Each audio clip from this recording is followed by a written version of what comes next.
My name is Tegan. My name is Sara. We are Tegan and Sara.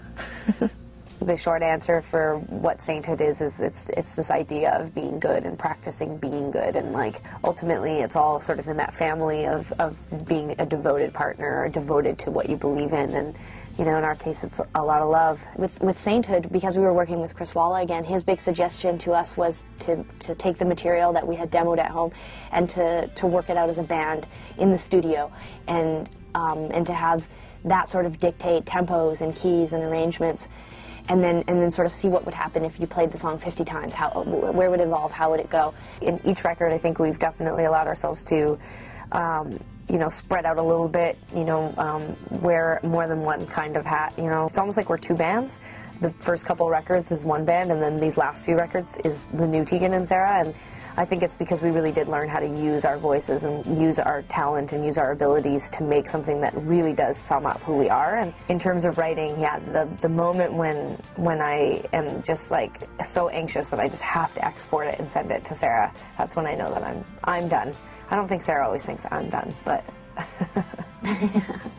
yeah, my writing process is different. I record until my Pro Tools says that there's no tracks left. Yeah, that's usually like, I'm like, well, I guess I'm done. I think the last 10 years we've really established where the line between private Tegan and Sara and public Tegan and Sara is. I think that when it comes to what we believe in, there is no line. When we came out 10 years ago, I mean, more than 10 years ago now, that was right when we were also starting our music career. And there was definitely that moment, you know, right at the beginning when nobody cared. And there was that moment where we were like, do we leave this off the resume?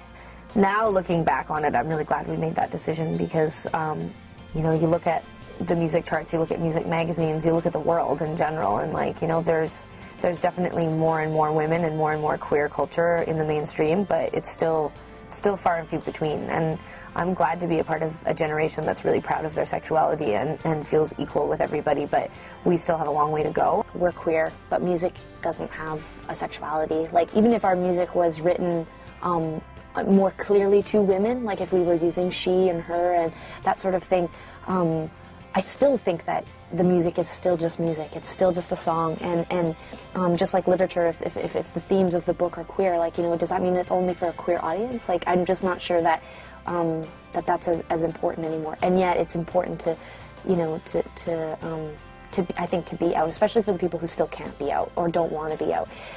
I definitely want to be seen by those kids, and I want to be a role model to those kids, you know.